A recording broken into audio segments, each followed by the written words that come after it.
Vamos a empezar la 13ª parte sobre las puertas dimensionales y vamos no a seguir directamente con lo de la Ouija, dentro de poco vamos a seguir con ello, pero vamos a hacer primero un repaso a esta publicación que aparece hablando sobre energía universal. Ya sabéis que de Reiki se habla de cuántos Reikis hay.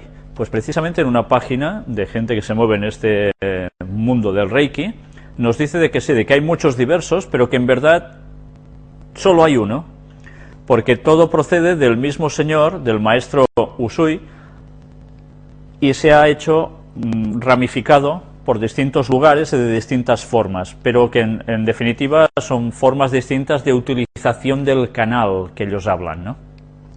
Y que todos trabajan con la energía universal. Ya veis, ellos nunca pueden hablar de que esa energía proviene de quien proviene, porque quizás la mayor parte de ellos ni lo saben que procede de Satanás. Pero bien, ya hemos visto cómo verdaderamente es de quien procede ese tipo de energía. Si nosotros vamos viendo, bueno, aquí ya lo veis, todas las variantes de Reiki basados en el sistema tradicional japonés constituyen variaciones de la energía universal. Hay una sola energía universal, pero depende del maestro, pues lo hace de un modo o de otro. La energía universal es el uno que contiene al todo. Mirad cómo nos está hablando de algo interesante, y es que todo esto también se mueve, si veis el artículo, con vibraciones. Pues claro, así en todo esto vemos que aquí nos da un ejemplo de cómo funciona también la música en distintos modos, pero claro, todos son estilos musicales, pero todo es sonido. Pues bien, hacen una analogía con todo esto. El caso es que nos damos cuenta de que realmente el Reiki siempre depende de una energía universal, lo que en la Guerra de las Galaxias llamarían la fuerza, ¿no? Noticias sobre la mente. Una noticia que podía haber aparecido perfectamente en la primera parte de la conferencia anterior, donde vemos algo no muy agradable. Descuartizador Vázquez Mori, solo lloraba, mi mente estaba en blanco. ¿Haciendo qué? Pues bueno, este señor mató a otro señor, que parece ser que era asunto de amantes, pero que no tuvieron discusión ni nada parecido. Él solo lo que va explicando es algo que es realmente un poco escalofriante. Dice que sostuvo también que producto del pánico y estado de shock, en vez de pedir ayuda decidió ir a una tienda de artículos de construcción para comprar una sierra, porque el otro se sentía mal, no podía respirar. Y fijaos lo que termina diciendo: ese momento solo lloraba y mi mente estaba blanco. Y no veía más que la sierra y mi mano cortando. Acto seguido procedí a cortar los brazos a la altura del hombro, indicó acotando que también usó un cuchillo de cocina. O sea, él se daba cuenta que estaba haciendo eso, pero su mente estaba en blanco. ¿Cómo puede ser eso?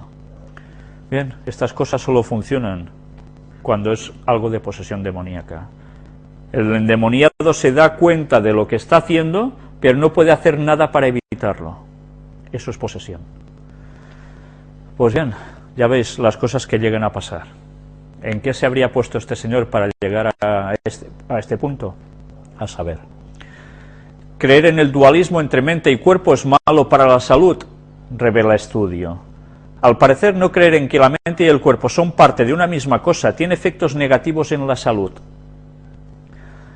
Un nuevo estudio realizado por científicos de la Universidad de Colonia sugiere que esta creencia dualista entre el cuerpo y la mente afecta la salud de los creyentes. Ya sabéis que la mente va por un lado y el cuerpo por otro, ¿no? Estas personas que consideran que la mente y el cuerpo son dos entidades separadas mostraron una tendencia a comer menos saludable, ejercitarse menos y en general una actitud más descuidada en términos de lo que se considera saludable. Los investigadores creen que las personas que tienen estas creencias dualistas le dan menos importancia a su cuerpo y tienen una mayor tendencia a incurrir en comportamiento poco saludable. El cuerpo es visto en última instancia como un vehículo desechable que solamente ayuda a la mente a interactuar con el mundo físico. Hay posiblemente una especie de divorcio, en realidad una esquizofrenia, entre ser el que piensa y el que siente. y por lo tanto no se toman decisiones o no se resuelven operaciones mentales con los sentimientos.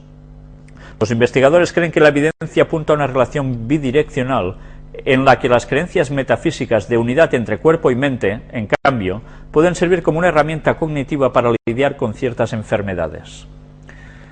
Y bueno, el artículo nos habla también de la filosofía de Platón, etcétera, etcétera, de este dualismo. Hay algo que incluso aquí no se dice explícitamente, pero recordemos que teóricamente en el mundo cristiano se acepta que hay una inmortalidad del alma, un alma que está dentro de un cuerpo, y que nuestro cuerpo tira hacia lo malo y el alma cuando nos morimos pues irá hacia donde sea, ¿no? Hay una dualidad. Fijaos hasta qué punto dentro del mundo protestante esto es tan habitual, que para querer justificar que se puede comer de todo, dicen, no, yo oro sobre este alimento y ya está. Lo que antes era impuro ahora pasa a ser puro. Eso ya es del Antiguo Testamento, ya no sirve. Y cualquier alimento que Dios decía que era inmundo, pues yo lo bendigo y se acabó. Pues bien, esto es una auténtica tontería.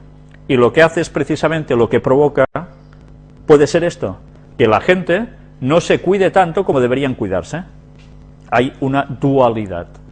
Nosotros sabemos que no hay alma inmortal, que cuerpo y mente va unido, y que esa relación entre una cosa y otra marca que nosotros nos hemos de cuidar físicamente para estar bien mentalmente, y mentalmente bien para también llevar una buena salud física.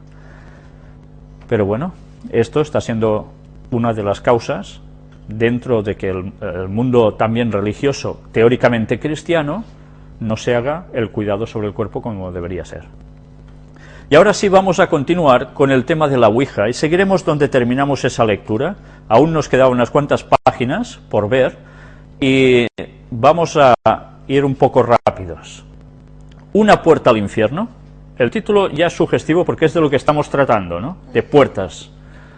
Es posible que solo sea un juego, pero algunos consideran que la Ouija es una herramienta peligrosa. David Farran, presidente de la British Physic and Occult Society, Sociedad Británica de lo Psíquico y Oculto, considera la Ouija como la puerta hacia fuerzas poderosas y maléficas. Si se contacta con estas entidades utilizando la Ouija sin saber lo que se está haciendo, pueden despertar y tomar posesión de todos los que están tratando de comunicarse con ellas. Casi nada, ¿eh? O sea, pueden quedar posesos. Han abierto una puerta dimensional a los demonios.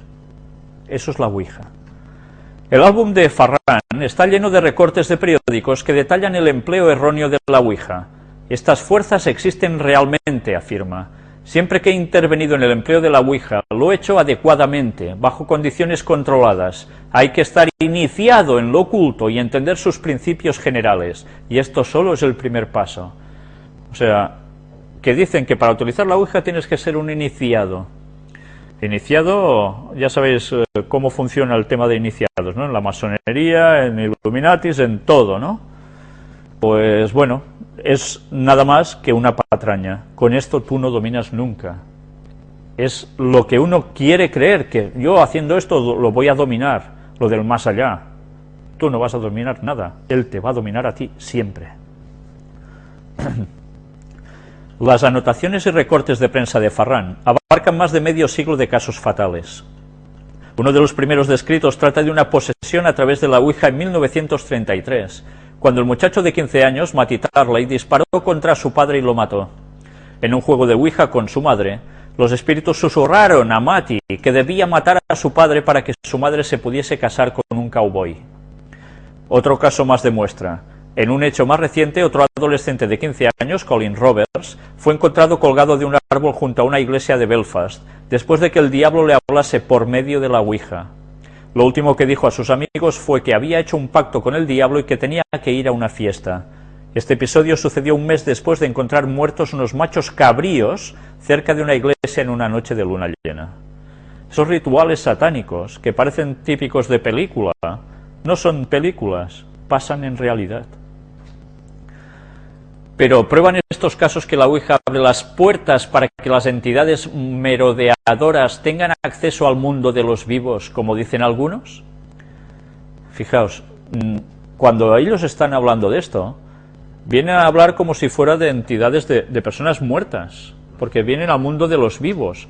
No, no, es que quien se aparece allí, quien actúa, no es ningún muerto, son espíritus de demonios, que es muy distinto. En el caso de Matty Tarley, una posible explicación de sus actos sería que su madre fue la que movió el puntero y deletreó las instrucciones para que Matty matase a su padre. Con su marido muerto, la madre era libre para casarse con su amante cowboy. Sin embargo, en el caso de Colin Roberts, los informes nos hablan de un adolescente inteligente y pragmático que no sufría ninguna enfermedad mental. Por tanto, ¿es posible que Roberts hubiese empleado realmente la Ouija para ponerse en contacto con el diablo? Ya veis, no tenía ninguna enfermedad mental. El padre Dominic Walker, psicólogo y antiguo consejero de exorcismo del obispo de Southwark, ha tratado a más de 1000 personas cuyas vidas habían sido alteradas por fenómenos paranormales. No creo que las tablas Ouija pongan en contacto con espíritus, dijo. Vaya. Pero creo que ponen en contacto las mentes con la materia. Por esto son tan peligrosas. O sea, un propio padre está diciendo de que no es cuestión de demonios. Pues entonces, ¿qué es? Muchos otros psicólogos y psiquiatras están de acuerdo en que jugar con lo oculto puede dañar a las personas mentalmente inestables. ¿Solo a los mentalmente inestables y a los otros no? Y he hablado con muchos adultos y niños que han intentado suicidarse o se han mutilado, declara Gordon Wright, consejero de víctimas de lo sobrenatural. No describen un acto impulsivo, sino algo por lo que se sienten atraídos como por un imán. Se convierte en una obsesión, algunas veces tienen que hacerlo, y esto se ha vinculado con lo sobrenatural. En su revelador libro Dangerous Obsessions, Obsesiones Peligrosas, Andrew Boyd también cuestiona el poder paranormal de la Ouija. Después de realizar una de las mayores investigaciones sobre el papel del oculto en la sociedad, Boyd ha llegado a la conclusión de que algunos individuos que penetran en lo oculto con conceptos de la realidad enfermizos, confusos y a menudo contradictorios, pueden perderse en un mundo sombrío y sobrenatural de mitos, magia y morbosidad. Pueden llegar a trabajar para socavar su propio equilibrio psicológico. Claro, si unos ya son inestables, se pueden terminar de desestabilizar, eso está claro, ¿no? Pero no creamos que nadie es inmune a que haya un trastorno en la persona. Cláusula de demencia. En conjunto puede decirse que los sujetos menos estables son los que más quedan influenciados por jugar con lo oculto. El doctor Geoffrey Scooby, un psicólogo de la Universidad de Glasgow, resume así el debate. Las personas altamente susceptibles, un 10% de la población, se ponen en peligro con sus propios poderes psíquicos. ¿Sus propios poderes psíquicos? Fijaos como en ningún momento se nos está diciendo que es una obra diabólica, sino que es cuestión de tu propia mente. Pero ¿deja esto de lado la posibilidad de que el mundo de los espíritus sea el responsable de estos peligros? No excluyo esto como posibilidad, dice Scooby. Las personas que ya están psicológicamente en la frontera son las que tienden a convertirse en víctimas. Para ellas jugar con la Ouija puede convertirse en una adicción. Bien, pero aquí no he terminado de decir que sí, ¿qué es esto? Para mucha gente la obsesión por lo oculto ha ido más allá de jugar con una tabla Ouija. Se ha convertido en un estilo de vida o en una religión tan válida como el cristianismo o el islamismo. Y aquí veréis en este apartado de Verónica, esto es una tabla Ouija, hay muchas, muy distintas. Desde que el hombre es hombre, ha tratado de comunicarse con los muertos. De hecho, la relación del hombre con sus difuntos puede darnos interesantes índices sobre su grado de civilización. Esto ya lo habéis visto, ¿no? Todas las culturas de todas las épocas tienen rituales de comunicarse con muertos. Esos entierros que hacen, cómo van luego allí a llevarles flores, a saber qué, ¿no? Algunos construyen grandes monumentos conmemorativos, otros los esconden en lugares apartados, en pequeñas cajas bajo tierra o en anónimos nichos. Otros se los comen y Norman Bates los diseca y los deja en una mecedora para después ponerse sus ropas. Bueno, ya sabéis que aquí hace la alusión a la película de Psicosis de Alfred Hitchcock, ¿no? Todos, en fin, mantienen algún tipo de relación con ellos, ya sea para acercarlos o bien para mantenerlos alejados. Algunas personas dicen haber comprobado que el siguiente método sirve para acercarlos. Este curioso método se ha extendido tanto que tiene múltiples versiones. Básicamente en todas ellas se utilizan unas tijeras, un libro y un cordel. Ya veis que siempre se utilizan una serie de objetos que sirven para un algo en ellos, ¿no? El sistema es realmente popular, pero no hemos de presuponer que todo el mundo lo conoce. Y aquí nos habla que para proceder introducimos las tijeras abiertas en el libro, que para los más ortodoxos ha de ser una Biblia. Ya veis cómo se mezcla una cosa con otra, ¿eh? Aunque esto no es absolutamente necesario. Posteriormente pasamos el cordel varias veces alrededor del libro y lo atamos fuertemente de manera que la presión de las hojas o las tijeras haga que el libro pueda sostenerse sujetando solo estas. Otras versiones sugieren distintas formas de hacerlo y también es variable el número de personas que deberían participar en la experiencia, pero lo más habitual es que lo hagan 2. O sea, una ouija sola normalmente no se hace, ¿eh? A partir de 2 y con estas cosas extrañas. Y así va diciendo una serie de cosas que ellos hacen. Cada uno de ellos coloca la yema del dedo índice en la parte inferior y exterior de uno de los ojos de las tijeras y se procede a la invocación. Es que proceder a invocación no es algo que salga de tu mente, estás invocando algo ajeno a ti. Previamente los participantes han pactado un código binario. Si el libro señala hacia la derecha, quiere decir sí, si señala hacia la izquierda, quiere decir no. Esto supone que no pueden hacerse preguntas abiertas, quién, cuándo, dónde, sino solo aquellas que puedan contestarse con un sí o un no.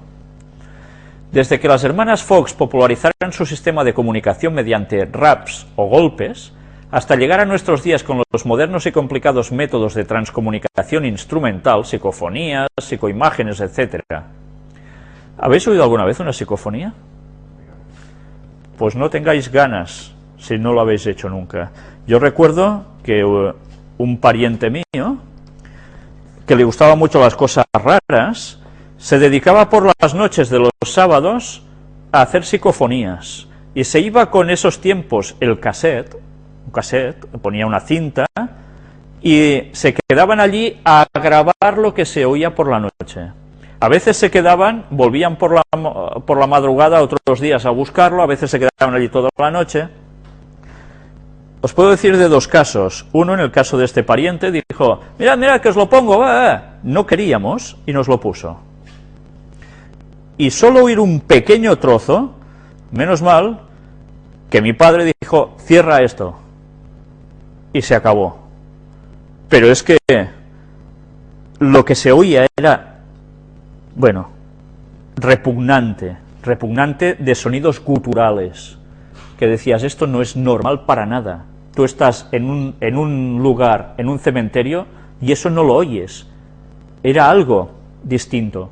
Pues bien, eso estaba en la grabación, y él le encantaba hacer eso, porque estaba convencido de que eran los muertos que por allí pululaban y hacían sus cosas, y soltaban sus mensajes. ¿Sabéis? Otra persona me dijo en una población cercana de nuestra costa, que también fueron por la noche a hacer psicofonías, y que además les empezaron a pasar cosas extrañas, a manifestarse cosas extrañas, que salieron todos corriendo, y no porque se imaginaran nada, sino porque todos vieron cosas parecidas, por no decir lo mismo.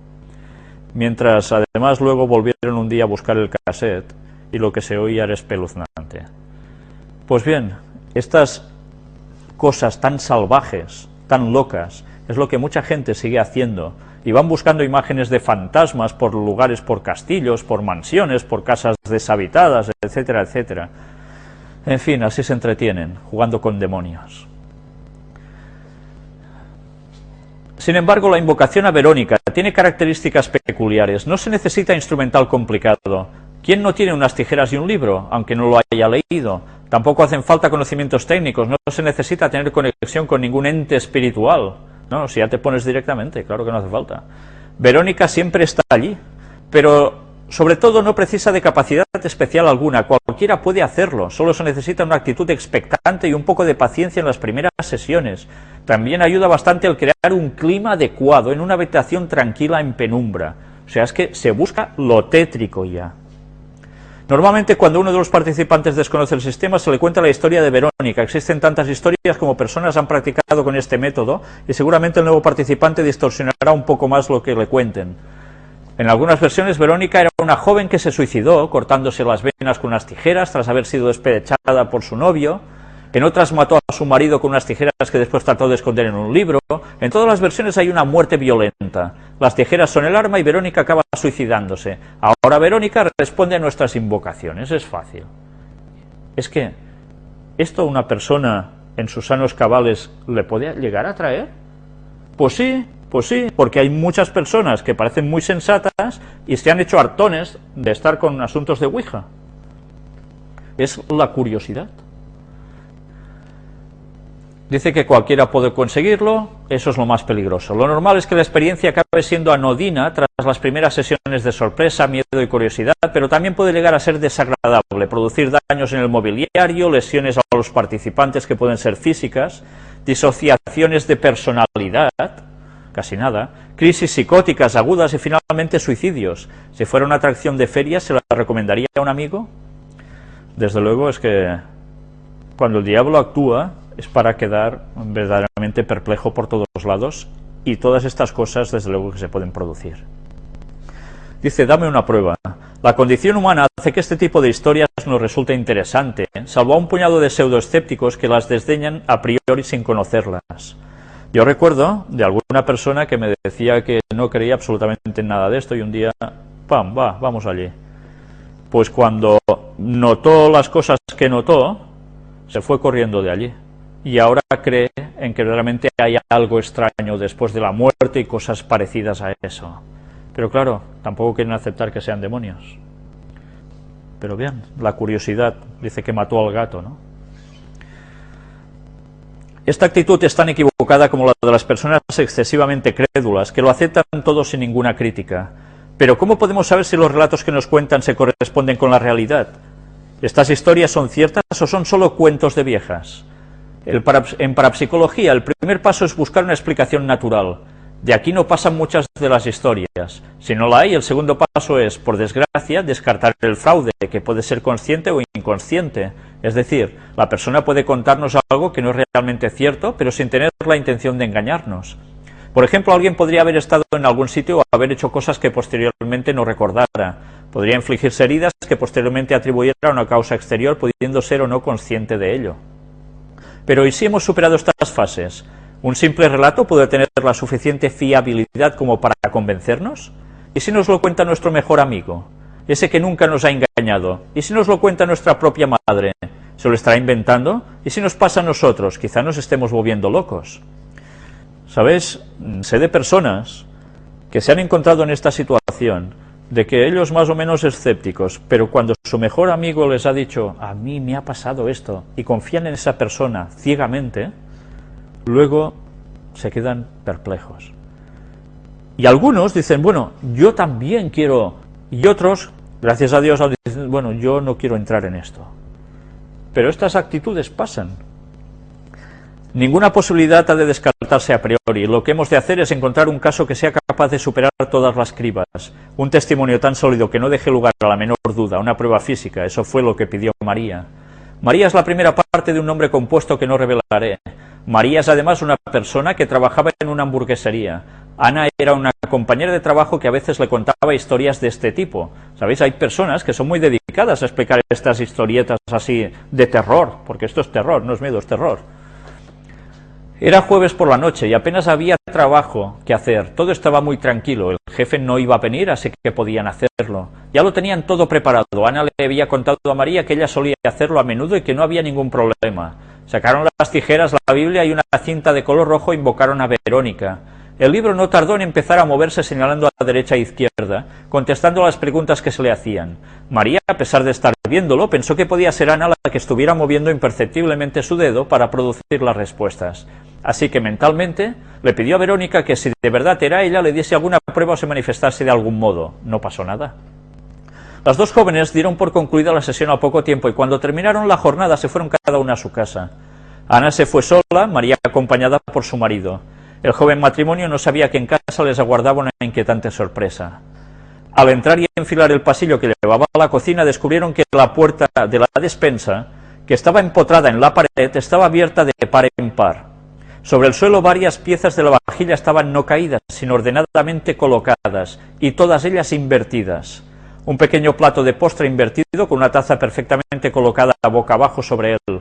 A su lado un plato hondo, una olla y una cazuela, todos invertidos. Junto al plato apareció un tenedor que había sido violentamente doblado a pesar de su grosor. María se asustó y automáticamente lo atribuyó a Verónica. Esta era la prueba que había pedido. Su marido permaneció aparentemente impasible, pero no quiso volver a utilizar ninguna de aquellas piezas que marcó cuidadosamente, ni volvió a comer nada que hubiera sido cocinado en aquella cacerola o en la olla. Pocos días después, María estaba sola en su casa. Todavía no había podido olvidar lo sucedido. Era una mañana como cualquier otra. Estaba limpiando por la casa y al pasar por el baño se preguntó quién habría dejado abierto el grifo del lavabo. ¿Quién? Bueno, si no había sido ella, habría sido su marido. Sin más intentó cerrarlo, pero no pudo. No pudo cerrarlo por la sencilla razón de que ya estaba cerrado. Intentó girar la canilla, pero era inútil, ya estaba completamente cerrada. Sin embargo, del grifo seguía cayendo un débil chorrito. Era extraño porque aquel grifo cerraba perfectamente. Entonces María se asustó un poco, pero haciendo gala de una singular entereza y una sutil lucidez, decidió simplemente cerrar la llave de paso. No obstante, aquel insidioso chorrito seguía cayendo. Tal vez fuera el agua que quedaba en las cañerías. María abrió el grifo para dejarla caer. Sorprendentemente, el mismo chorrito siguió cayendo como si nada.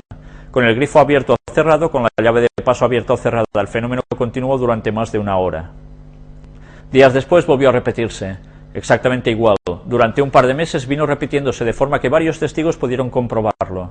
Paulatinamente fue desapareciendo. Son palabras de la propia protagonista. Cuando me acordaba sentía miedo, sobre todo si era de noche, y entonces volvía a suceder. Esta historia reúne un testimonio fiable, efectos físicos comprobables y testigos independientes. Y sabéis, yo os contaría de alguna persona conocida mía, de que estando su hermano haciendo también ciertas cosas parecidas a estas, de lo que aquí estamos tratando en su casa, en la casa nunca había pasado nada. Pero después de hacer su hermano esas cosas, en la casa empezaron a pasar cosas muy extrañas, hasta ver a una chica que se le aparecía delante en el comedor y por el pasillo. Pues bien, que incluso él dice que hasta llegó un momento en que le gritaba para que se fuera y de todo. Pues ese chico que no creía en nada de esto, pues luego pasó mucho temor. Y me sigue diciendo, cuando aún lo veo, de que aún siguen pasando cosas extrañas en ese piso. Bien, nos estamos poniendo, haciendo estas tonterías en terreno del diablo. Y la gente se cree, pues no, bueno, deben ser cosas que pasan, tonterías, o bien son los muertos que se aparecen. Son espíritus de demonios. Telergia. Eliminada toda posibilidad de encontrar una explicación natural, podemos considerar la hipótesis paranormal. Ahora bien, comprobada la veracidad del relato, ¿podemos afirmar que el espíritu de Verónica se estaba manifestando a través de estos fenómenos? En mi opinión, no podemos afirmarlo en absoluto. Aun cuando aceptáramos la hipótesis trascendental, no podríamos asegurar que fuera Verónica en otra entidad que se hiciera pasar por ella. Desde la parapsicología, la hipótesis a considerar sería que María habría puesto en marcha un tipo especial de energía conocido con el nombre de telergia. Ya veis cómo le dan explicaciones, ¿no?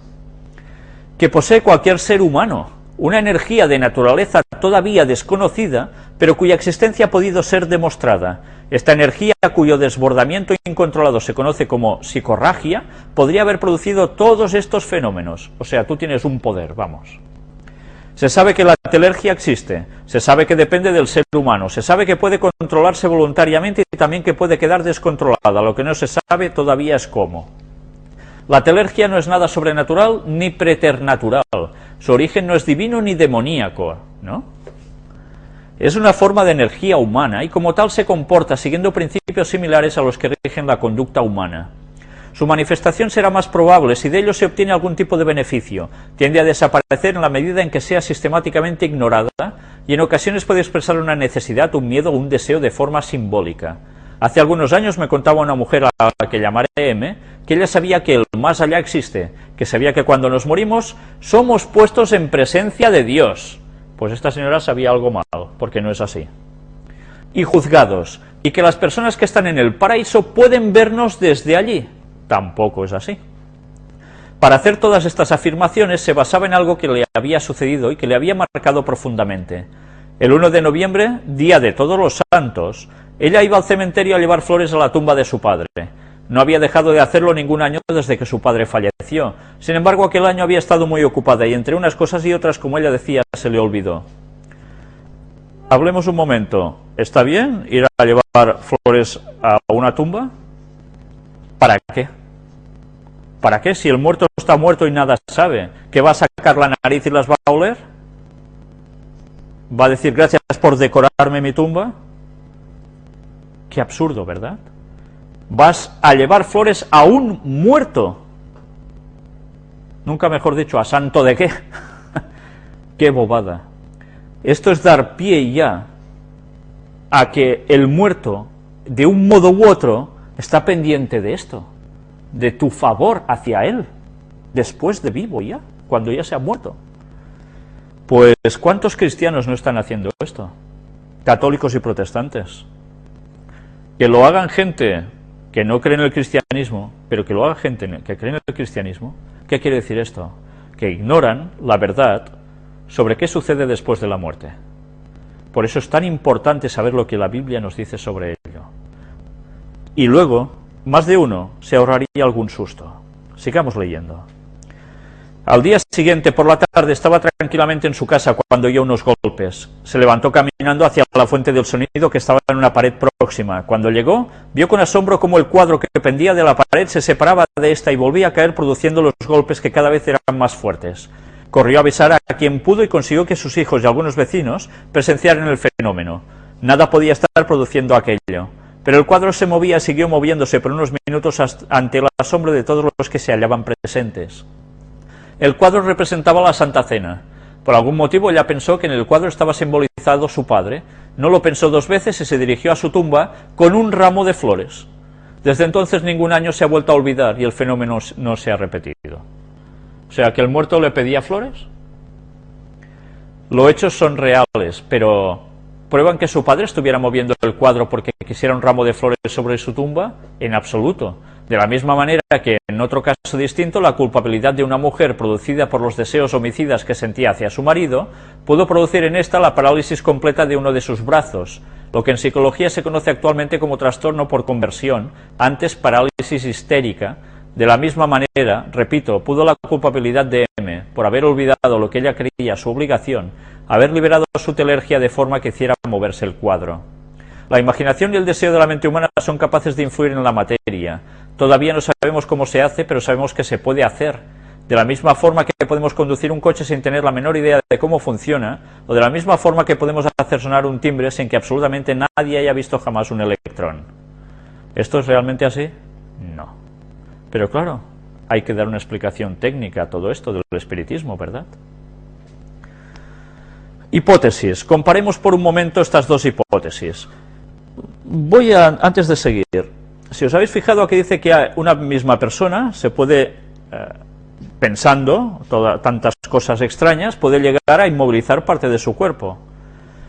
Esto probablemente es lo que muchos pueden aplicar a Ellen White, la profeta, que cuando iba a escribir precisamente El conflicto de los siglos, el libro más básico que hay después de la Biblia, sufrió unas parálisis en un brazo que le impedía poder escribir.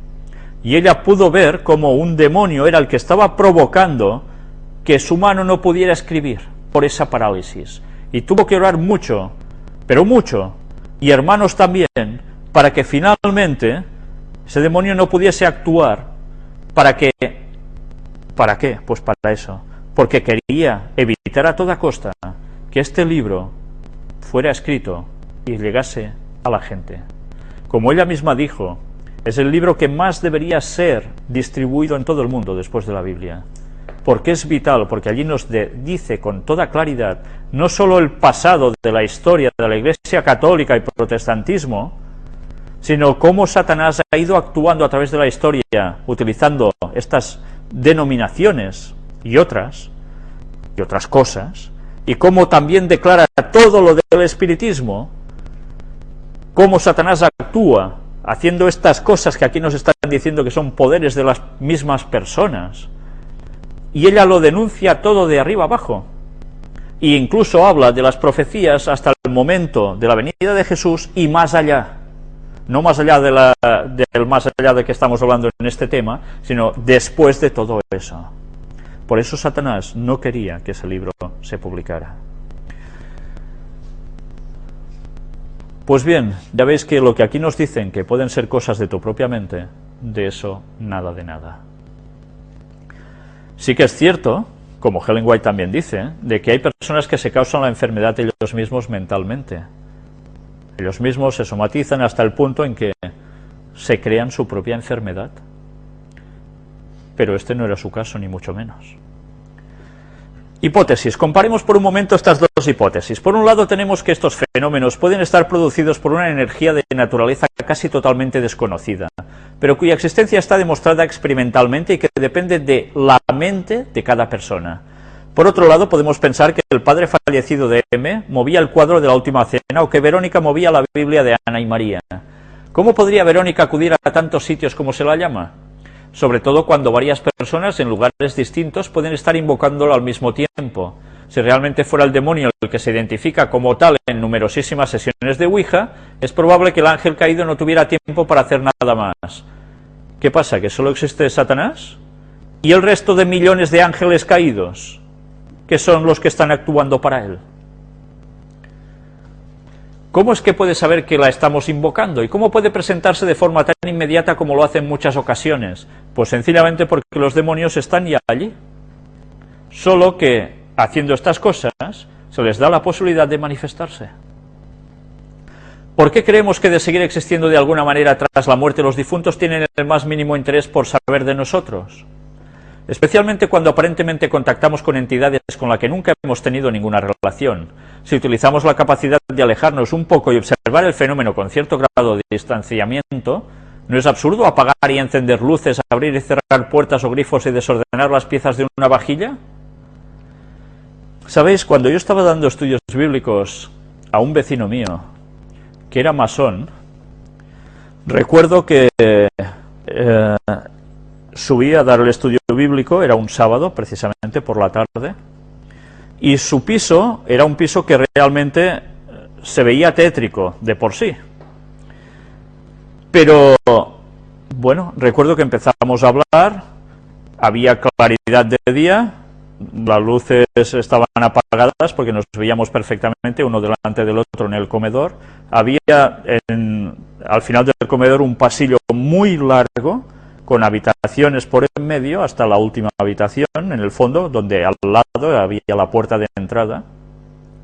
Y recuerdo que estuvimos hablando precisamente de temas bíblicos, en ese estudio bíblico, no recuerdo bien si estábamos hablando sobre la inmortalidad del alma, pero lo que sí recuerdo muy bien es que mientras yo estaba hablando con él y él conmigo, estábamos muy a gusto hablando, porque cuando se habla de la palabra de Dios, si además hay una buena respuesta por la otra persona, tú te sientes muy bien. Pero empezamos, al menos yo, él después me dijo más o menos lo mismo, empezamos a notar algo extraño. Estaba oscureciendo mientras íbamos hablando, iban pasando las horas, y llegó un momento en que hablábamos cara a cara, a la distancia de 1,5 metros quizás, como mucho, el uno del otro, y yo estaba encarado no hacia las ventanas de la parte donde entraba la luz, sino encarado hacia el pasillo, que estaba todo oscuro ya. Y llegó un momento en que ya prácticamente ni nos veíamos, porque había oscurecido. Él, supongo que estaba tan a gusto hablando, que no le dio por encender la luz. Yo tampoco le decía, enciende la luz. Bueno, me daba cosa, no era mi casa, claro. Pero recuerdo que mientras yo empecé a notar algo extraño, al fondo del pasillo, en una habitación, se empezó a encender una luz y a apagar. Él estaba conmigo, no había nadie más allí. ¿Quién encendía y apagaba una luz allí? Yo seguía hablando con él como si nada.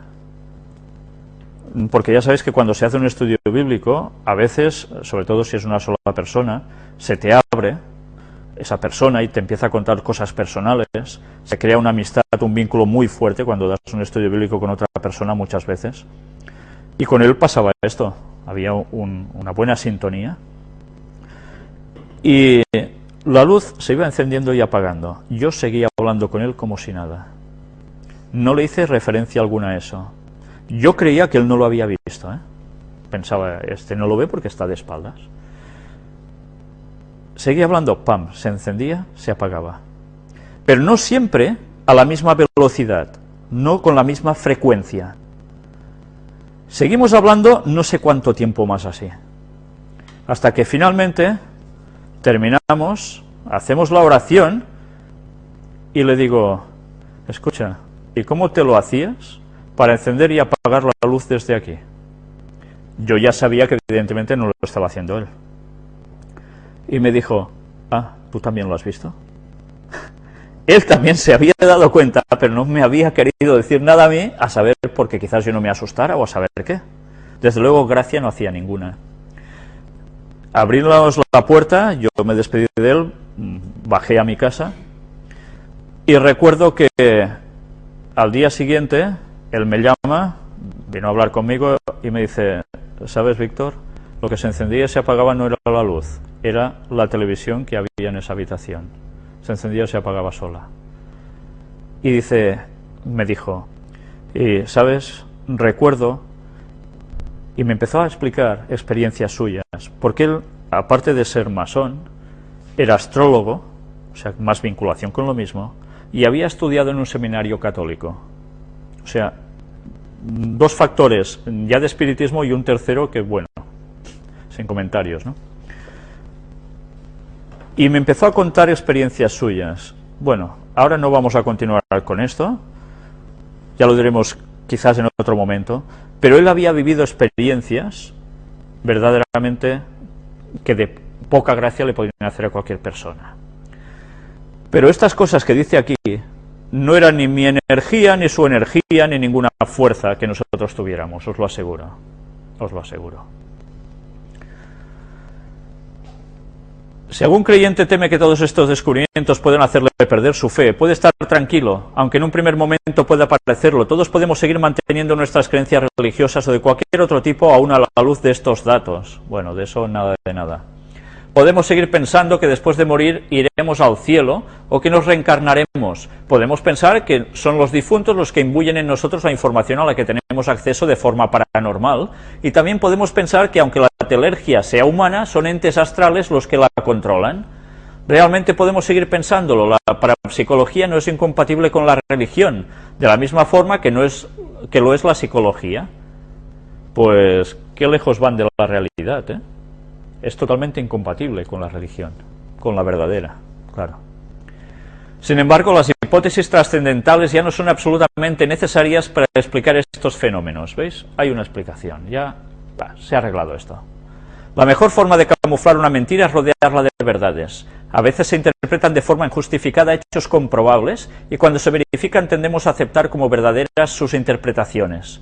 Separemos los hechos de las interpretaciones, lo comprobable de lo posible y el conocimiento de la creencia. Lo que sepamos será menos, pero de mayor calidad. Ya veis qué formas de darle vueltas para negar lo que es evidente, ¿no? Y entramos ya en la conclusión final. Dice, queridos cibernautas, la Ouija o Ouija no deja de ser un tema interesante, pero no miremos a la ligera este tablero lleno de letras y números. Me he dedicado no solo a leer innumerables escritos y transcripciones antiguas sobre la cuestión. De hecho, he recopilado también de diferentes partes opiniones de estudiosos, parapsicólogos, psicólogos, espiritistas e incluso he transcrito literalmente la opinión de la parte más radical y conservadora de la Iglesia Católica con respecto a este tema. Por eso os lo he puesto yo, porque había una recopilación de información de muchas partes distintas que valía la pena ya poner todas aquí, y esta persona ya lo había hecho. Y me temo que a pesar de la radicalidad de las citas señaladas más arriba, otras religiones coincidirían en lo fundamental, puesto que se basarían exclusivamente en la Biblia, ya sea el Antiguo Testamento, escrituras hebreas o el Nuevo Testamento. Todas las religiones, católica, protestante, ortodoxa, judaica e islámica, condenan el espiritismo. Ya os habéis dado cuenta por eso, ¿eh? Se condenan, pero en cambio se apoyan al mismo tiempo. ¿Cómo? ¿Por qué? ¿No creen todos en la inmortalidad del alma? Pues entonces el espiritismo está de su mano. Por eso la profecía dice que todas estas denominaciones y creencias van a caer en el engaño satánico, porque todas creen en la inmortalidad del alma. Me gustaría presentarles más adelante un análisis más profundo basado en las Sagradas Escrituras. No olvidemos que al ser echado de los cielos Lucifer, el ángel caído, asimismo con él fueron echados muchos más ángeles, también llamados legiones. Bueno, depende Legión aparece en la Biblia un caso en concreto, no aquí en un plural. Los ángeles saben muchas cosas que a los seres humanos nos fueron vedadas. No tengo intención por ahora en entrar en una polémica existencial, pero ante las ciencias ocultas, las mancias, los sistemas de adivinación, la magia, la brujería, ¿es capaz el ser humano de soportar tales conocimientos si no nos conocemos ni siquiera a nosotros mismos? Si observamos de qué manera hemos devastado nuestro planeta, las guerras sin sentido, el poder desmedido de algunos sobre otros, la prepotencia frente a los animales extinguiéndolos. ¿Será esa la razón tan poderosa por la que Yahvé o Jehová Dios echó del paraíso a Eva y a Adán porque comieron la fruta del árbol del bien y del mal o del árbol del conocimiento? Según Génesis 3:22, enseguida Yahvé Dios dijo: ahora el hombre es como uno de nosotros, pues se ha hecho juez de lo bueno y de lo malo, que no vaya también a extender su mano y tomar del árbol de la vida, pues viviría para siempre.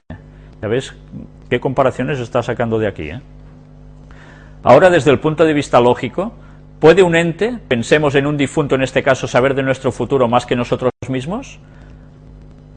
Pensemos que hasta nosotros desconocemos que somos capaces de realizar, en un arranque de ira, de tristeza profunda, de euforia, de pasión, ¿no es verdad?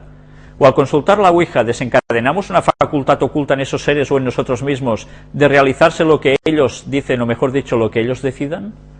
Mi experiencia personal la grafico en quien es la gata, en la sección Nuestro Rincón Personal. Yo fui una bruja. Mirad, ¿ahora os dais cuenta quién ha escrito esto? Yo fui una bruja y era buena en las distintas mancias que practicaba, aunque no vivía de ello.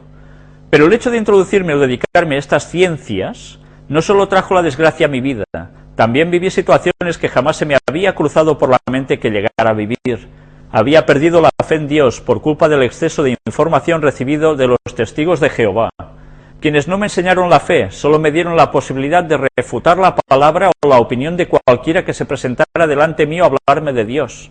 Esto es lo que ella dice, En aquella etapa de mi vida, yo no era más que una enciclopedia arrogante y sorda con patas, poseedora de un conocimiento vacío y hueco. La fe me llegó a través de ver y conocer la sacrificada vida de otras personas que confiaban ciegamente en Dios y con humildad pedían su favor. Me costó dejar de comunicarme con los espíritus. Era un vicio. Llegué a ser tan insegura que antes de salir a la calle consultaba el tarot casi a diario. ¿No habéis conocido personas así? Yo sí, No salen si antes no consultan tarot o, como mínimo, el horóscopo. Pero un buen día lo quemé todo y decidí dejarlo. Se lo prometí a alguien que me escuchó con humildad y se apiadó de mí, nuestro Señor Jesús. Soy cristiana, bautizada en un hermoso convento de la Congregación de las Hermanas Adoratrices en Santiago de Chile, que ayudan a niños en riesgo social y a mujeres con problemas sociales serios. Ya veis quién es ahora esta persona. Llegué allí tratando de hacer algo para que mi vida no estuviera vacía, llena solo de conocimientos como una biblioteca cerrada, dejando que los libros se destruyeran con el paso del tiempo sin intentar salvarlos. Aunque muchas personas me agradecían mis servicios mánticos y ritualísticos, no sentía que llegara a buen puerto esa filosofía de vida. Pero allí en aquel convento encontré a Dios y desde ese momento mi vida ha girado 180 grados. No me he ganado la lotería ni mucho menos, pero mi vida está llena de magia. Dios me dio un don natural, el de la profecía, y también se me presentan mensajes en sueños de personas fallecidas, mis queridos y recordados difuntos. Por tanto, dice que dejó la magia, dice que se hizo católica de un convento, pero en cambio sigue de lleno en el espiritismo. Qué cosas,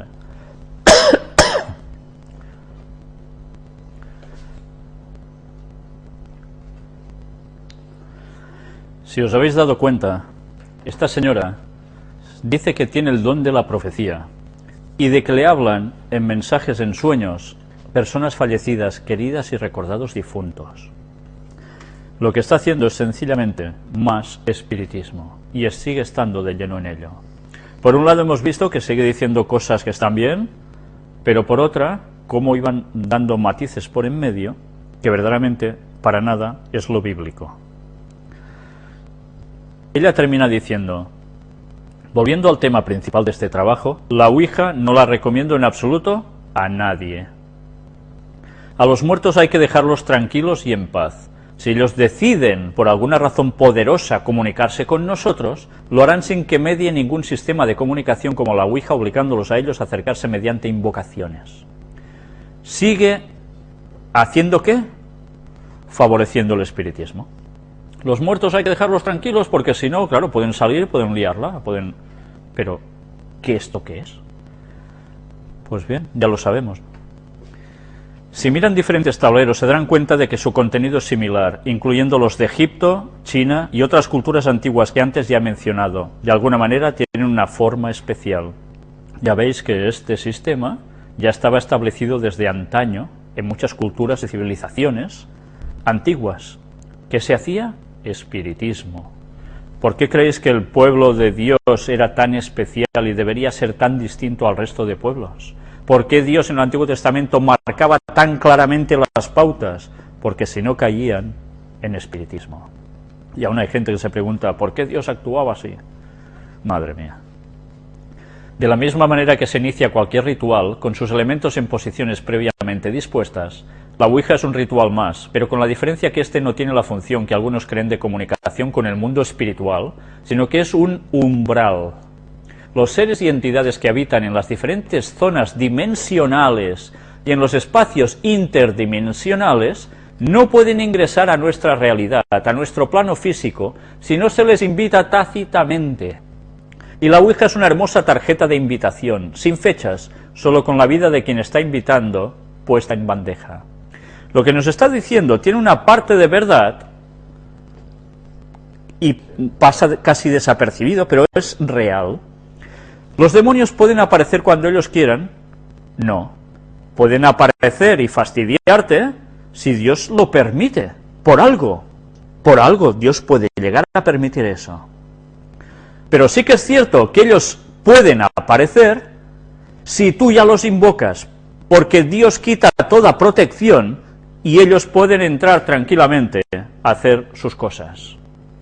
Eso es abrir una puerta dimensional, ¿entendéis? Es una especie de fiesta que realizas donde te encuentres, a la cual entran y se incorporan todos los que pueden. El problema es que aquellos entes desagradables que deseamos que se vayan por donde vinieron, no lo harán porque en nuestra dimensión toman fuerza, desde la posesión de un cuerpo hasta quedarse tranquilamente a vivir una muy larga temporada en tu hogar y en tu vida. Conozco casos muy cercanos de personas que han tomado este tema a la ligera y han pagado o están todavía pagando las consecuencias. Yo también. Insisto, no recomiendo la Ouija en absoluto. Estar presente o participar en unas sesiones, en el fondo, ser esclavo o esclava de las entidades que en esos momentos se presenten a la llamada o a la invocación de la persona que formule las preguntas y sostenga el cursor. Y así termina el escrito de esta señora. Sí, curiosamente pone un gato aquí. El gato es el animal que en espiritismo se considera que es el que ve la parte de los espíritus, ¿vale? Entonces, bueno, esto puede tener una significación. Pero fijaos qué fácil es colar un gol, diciendo también de que esto no lo hagáis porque puede pasar esto, pero en cambio hay lo otro, que resulta que es lo mismo. Detrás es otro tentáculo del mismo pulpo, de Satanás. Por tanto, fijaos si es importante conocer qué sucede después de la muerte. Lo he dicho antes y vuelvo a repetirlo y no me cansaré de repetirlo. Porque este va a ser el gran engaño en el que Satanás va a hacer, bajo un mismo manto, va a poner a todo el mundo. Porque todo el mundo cree que cuando uno se muere, va a algún sitio.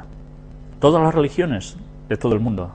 Y los ateos, que ahora, bueno, no creo en nada, no, esto son tonterías, Dios no existe, Satanás tampoco.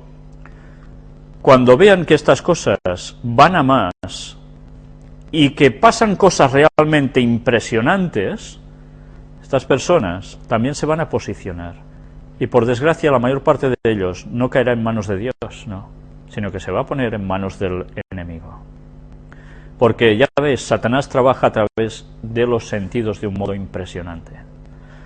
En fin, sé que era un artículo largo, pero que valía la pena, sobre todo para daros la parte final, mostrar quién había escrito esto y cómo se mezcla la verdad con el error de un modo tan sutil y tan peligroso. Pues bien, en la próxima conferencia va a ser la 14ª sobre las puertas dimensionales, si Dios quiere, vamos a leer citas de Ellen White sobre el espiritismo, hablando sobre espiritismo, o escribiendo sobre espiritismo. Vamos a leer bastantes citas. Vais a ver como muchas de las cosas que hemos ido viendo hasta ahora, de los distintos ámbitos del espiritismo en general que hemos ido tocando, y aún tocaremos más, Ellen White ya escribió muchas cosas, y cómo desentrañó lo que aún para estas personas que hemos visto que van explicando sus cosas se creen que son cuestiones de difuntos o demás. Pues bien, ya lo veremos en su momento. El tema aún va a dar para algunas conferencias más, porque hemos añadido más cosas aún. Porque ahora que ya estamos puestos, vale la pena que, si Dios quiere, podamos desenmascarar todas estas artimañas de Satanás en la cual tantas personas están cayendo. Yo no esperaba alargar tanto este tema, pero la verdad es que está viniendo así, por algo debe ser. Por tanto, ya os digo ahora que gracias a Dios hay personas que están reaccionando al ver esto y se están alejando de estas cosas y se empiezan a acercar a Dios. Pues bien, por mi parte hoy nada más, y que Dios nos ayude a andar verdaderamente por sus caminos y a conocer la verdad de la Biblia, porque si no, estamos perdidos. Muchas gracias.